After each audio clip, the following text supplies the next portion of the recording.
Hello बच्चों, आज अपना डे 8 है और गुडविल की कैलकुलेशन सीखनी है हमने।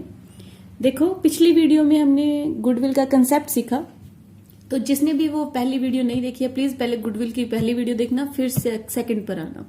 ठीक है, हमेशा सीक्वेंस वाइज चलोगे तो तुम्हें पूरा समझ में आएगा।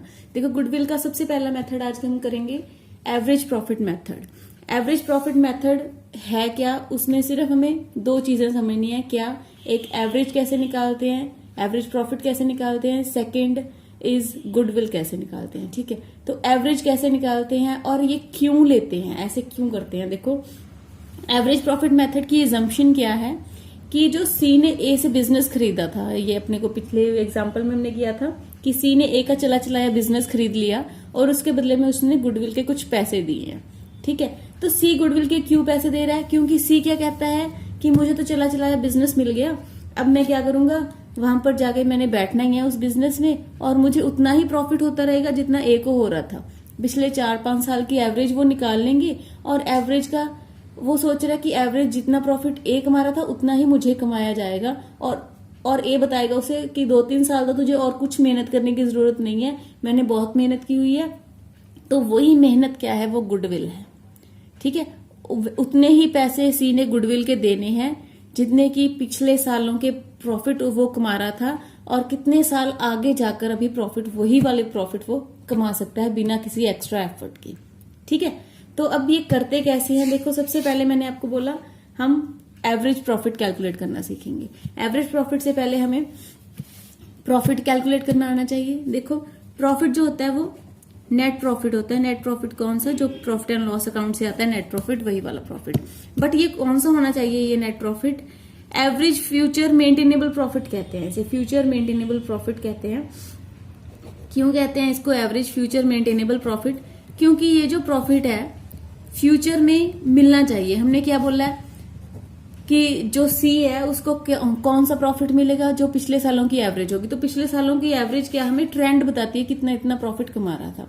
ठीक है, तो सी एक्सपेक्ट कर रहा है कि मुझे भी इतना ही प्रॉफिट मिलेगा, तो वो एक्सपेक्टेशन क्या है, एवरेज फ्यूचर मेंटेनेबल प्रॉफिट, कितना मेंटेन कर सकते हैं प्रॉफिट।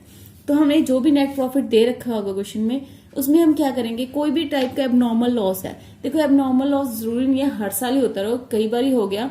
तो अगर उस साल में एबनॉर्मल प्रॉफिट और एबनॉर्मल लॉस हुआ है तो हम एबनॉर्मल लॉस को वापस जोड़ देंगे ताकि हम एक्चुअल प्रॉफिट पर पहुंच सके।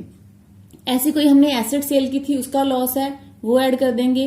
क्लोजिंग स्टॉक को उसकी टेक्निक है कि वो अंडर वैल्यू कम वैल्यू लिख के रखता है। देखो, जितना क्लोजिंग स्टॉक की वैल्यू कम होगी ना उतना ही प्रॉफिट कम हो जाएगा। हम ये ऐसे बनाते थे, ट्रेडिंग अकाउंट याद होगा आपको, यहाँ पर क्लोजिंग स्टॉक डालते थे और यहाँ पर प्रॉफिट आता था। ठीक है, तो जितना कम होगा क्लोजिंग स्टॉक उतना ही यहाँ पर प्रॉफिट कम आएगा। ठीक है, तो अगर अंडर वैल्यू किया हुआ है क्लोजिंग स्टॉक, इसका मतलब क्या है कि प्रॉफिट कम किया हुआ है, हम वापस से जोड़ेंगे ताकि प्रॉफिट उतने में ही पहुंच जाएंगे। अब इनका रिवर्स, यानी कि एबनॉर्मल लॉस एबनॉर्मल गेन हुआ है, जैसे कॉम्पनसेशन रिसीव हुई है। तो कॉम्पनसेशन हर बार रिसीव होने वाली नहीं है, किसी साल कुछ नुकसान हो गया, कुछ किसी भी तरह की हमें कॉम्पनसेशन रिसीव हो गई। ठीक है, तो वो एबनॉर्मल गेन है हमारा, एक्चुअल वो हमारे हर साल गेन होने वाला नहीं है, तो उसको हम लेस कर देंगे। ऐसी एसेट का लॉस था, ऐड कर दिया, प्रॉफिट है उसका ऐड कर देंगे। अंडर वैल्यूएशन क्लोजिंग स्टॉक की हमने करी थी ऐड, ओवर वैल्यूएशन इसकी कर देंगे लेस। ऐसे ओपनिंग स्टॉक का बिल्कुल रिवर्स कर देंगे, over valuation add and under valuation less. ये स्टॉक का मैंने कंसेप्ट आपको बता दिया। क्लोजिंग स्टॉक जितना ज्यादा होगा उतना प्रॉफिट ज्यादा होगा।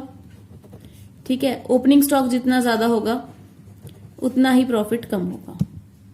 ठीक, क्योंकि हमें बैलेंस निकालना होता है, आपको पता ही होगा, सेल और क्लोजिंग स्टॉक ऐड करके ये माइनस करते हैं तब प्रॉफिट निकलता है। ठीक, तो ये है इसका कंसेप्ट। यहां पर जो एडजस्टेड प्रॉफिट आ जाएगा, इस एडजस्टेड प्रॉफिट की हम एवरेज निकालेंगे। एवरेज कैसे निकालते हैं, हम क्या करते हैं, जितने सालों के प्रॉफिट दिए हुए हैं, total profit over number of years, जितने सालों की उन्होंने किया है कि एवरेज निकालनी है, उतने सालों की एवरेज हम निकाल लेंगे। तो गुडविल कैसे निकालते हैं, हमें यह होता है ईयर्स ऑफ परचेज। जैसे मैंने बोला कि 3 इयर्स परचेज, 3 इयर्स परचेज का क्या मतलब है, 3 साल तो बिना किसी एक्स्ट्रा एफर्ट के वो उतने ही एवरेज प्रॉफिट कमा लेगा, तो उतनी बन जाएगी गुडविल। ठीक है, तो इसको हमने ऐसे इस फॉर्मेट में लिख लिया, average profit is equal to 5 सालों के प्रॉफिट है तो 5 सालों के प्रॉफिट जोड़कर डिवाइड बाय 5।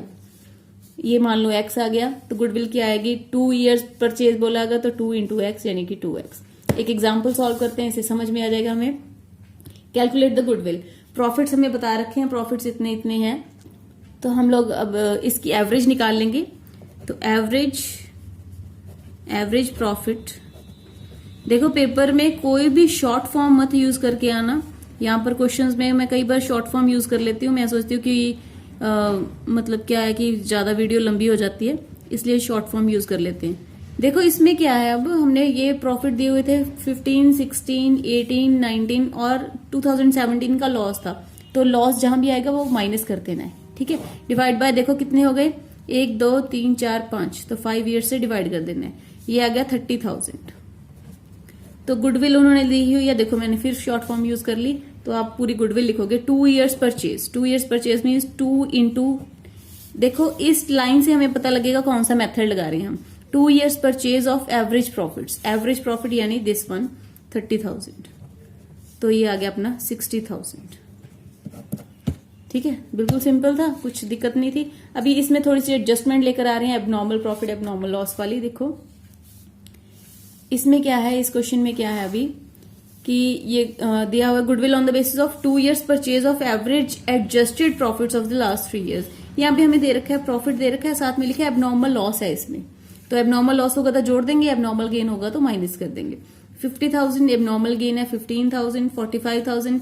यहाँ पर एक एक्सपेंस है जो कि पहले नहीं पे करते थे, बट अब हमें इंश्योरेंस करवाना है और अब पे करना पड़ेगा, ठीक है। तो हम फ्यूचर मेंटेनेबल प्रॉफिट निकाल रहे हैं, तो 40,000 का था प्रॉफिट, बट उसमें से 8,000 एबनॉर्मली लॉस हुआ होता है, तो हर साल तो ये एबनॉर्मल लॉस होने से रहा, तो इसे हम वापस ऐड कर देंगे। ऐसे ये एबनॉर्मल गेन हुआ तो हर साल एबनॉर्मल गेन नहीं होगा, तो हम इसे लेस कर देंगे, ठीक है। तो देखो 2017 का क्या प्रॉफिट निकल गया, 40,000 प्लस एबनॉर्मल लॉस 8,000, ये बन गया 48,000। 18 का क्या आ गया, 50,000 एबनॉर्मल गेन होगा तो माइनस कर देंगे, माइनस कर दिया हमने एबनॉर्मल गेन। और 19 का क्या निकला, 45,000 माइनस 5,000 की एक्सपेंस हमें पे करने हैं, तो इनका टोटल कर लिया हमने 1,23,000। एवरेज प्रॉफिट निकालेंगे, average profit is equal to 1,23,000 divide by, देखो नंबर ऑफ ईयर्स कितने हैं, 3 से डिवाइड करेंगे 41,000। तो गुडविल निकालेंगे, goodwill is equal to 2 into 41,000 is equal to 82,000, ठीक है। तो गुडविल के सम्स बिल्कुल इजी हैं, बट ये कंसेप्ट आना जरूरी है, क्योंकि अगर आगे जाकर कुछ भी दिक्कत आएगी ना, तो गुडविल में ही आने वाली है और कहीं भी कोई दिक्कत नहीं आने वाली। चलिए तो एक और एग्जाम्पल करते हैं। ये थी सिंपल एवरेज की, ये दोनों एग्जाम्पल्स हमने सिंपल एवरेज के किए। अब हम करेंगे वेटेड एवरेज। वेटेड एवरेज क्या है, थोड़ी सी ही दिक्कत है, थोड़ा से ही अलग से चलेंगे, देखते हैं क्या करते हैं। देखो ये प्रॉफिट दे रखे हैं हमें 4 सालों के, ठीक है। 2017 की एडजस्टमेंट दिया, एबनॉर्मल लॉस था, एबनॉर्मल लॉस होगा तो ऐड करेंगे, ठीक है। 2019 में एक एबनॉर्मल गेन हो गया, सेल ऑफ मशीनरी थी, एसेट बेची थी, तो हर साल तो एसेट बेचेंगे नहीं, तो क्या हो गया, ये एबनॉर्मल गेन हो गया, तो हम लेस कर देंगे। 2018 का ये एडजस्टमेंट ध्यान से समझना, क्लोजिंग स्टॉक था, अंडर वैल्यू किया, यानी क्लोजिंग स्टॉक की वैल्यू हम जितनी कम लिखेंगे उतना ही प्रॉफिट कम होगा, ठीक है। तो प्रॉफिट कम हो गया तो हम वापस से ऐड कर देंगे ताकि प्रॉफिट बढ़ जाए, ठीक। अब देखो जो 2018 का क्लोजिंग स्टॉक है वो 2019 के लिए ओपनिंग स्टॉक भी बनेगा। ओपनिंग स्टॉक की वैल्यू जितनी कम होगी उतना ही प्रॉफिट ज्यादा होगा, तो प्रॉफिट बड़ा हुआ है तो क्या कर देंगे, लेस कर देंगे। अब बच्चे कई बार सोचते हैं मैम क्या फर्क पड़ेगा, एक बार हम जोड़ रहे हैं एक बार हम माइनस कर रहे हैं। तो देखो बच्चे 2018 में हम ऐड कर रहे हैं और 2019 में हम लेस कर रहे हैं, ठीक है। तो इससे फर्क पड़ने वाला है। सिंपल एवरेज होती तो शायद कोई फर्क नहीं पड़ने वाला था, बट क्योंकि ये वेटेड एवरेज निकाल रहे हैं तो इसमें फर्क पड़ेगा, ठीक। तो अब देखो ये वेट्स दे रखे हैं 1, 2, 3 एंड 4, ये मैं बताती हूँ क्या करना है। Goodwill is 3 years purchase of average weighted profits, इससे हमें पता चलेगा कि ये वेटेड प्रॉफिट्स का सम है, ठीक। तो सबसे पहले हम प्रॉफिट्स लिख लेते हैं। 2016 के हैं 25,000, 2017 के हैं 35,000, 2018 के हैं 50,000 और 2019 के हैं 55,000, ठीक है। अब क्या करेंगे, देखो 2017 में एबनॉर्मल लॉस था, एबनॉर्मल लॉस को ऐड करो। 2019 में एबनॉर्मल गेन था, एबनॉर्मल गेन को माइनस करो। 18 का क्लोजिंग स्टॉक कम वैल्यू लिखी है तो प्रॉफिट कम हुआ है, तो हमें वापस से ऐड करना है ताकि प्रॉफिट बढ़ सके, अपना नॉर्मली आ सके 6000।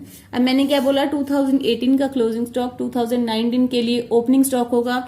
ओपनिंग स्टॉक की वैल्यू जितनी कम होगी प्रॉफिट उतना ही ज्यादा बड़ा होगा। तो 2019 से इसको माइनस करेंगे 6000 को, तो ये कितने कितने बच के देखो प्रॉफिट, 25,000, 40,000, 56,000 और ये बन गया 44,000। ठीक है, ये आगे प्रॉफिट्स। अब हम क्या लगाएंगे, वेट्स। देखो वेट्स कितने हैं, 1 2 3 4। ठीक है, अब P इंटू डब्ल्यू यानी प्रॉफिट्स इंटू वेट्स करेंगे, मल्टीप्लाई करेंगे इनकी। 25,000, 80,000, 1,68,000, 1,76,000, तो ये टोटल बन गया 4,49,000 और इसका टोटल बन गया 10। अब देखो जो एवरेज निकालनी है हमने वो भी वेटेड निकालनी है, वेटेड एवरेज निकालनी है। अब वेटेड एवरेज कैसे निकलेगी, पी डब्ल्यू यानी कि प्रॉफिट्स इनटू वेट जो हमने टोटल निकाला over total of weights. 1 2 3 4 count करके मत डाले ना, ये डलेगा 10, तो एवरेज आएगी 44,900। तो गुडविल बोला आपने को 3 इयर्स परचेज, 3 इंटू 44,900 या गुडविल लुच। ठीक है, तो ये हो गई अपनी simple average and weighted average. Weighted average में भी हमने एडजस्टमेंट करके देख ली, सिंपल में भी हमने एडजस्टमेंट करके देख ली। ठीक है, और सिंपली एक सम भी सॉल्व कर लिया, तो हमें ये कंसेप्ट बिल्कुल समझ में आ गया है। ध्यान से करना बच्चे, बड़ा आसान सम है, बड़ा पेपर में गुडविल का पॉइंट हर क्वेश्चन में जरूर आएगा पार्टनरशिप में। ठीक है, तो बड़े ही ध्यान से करना। Okay then.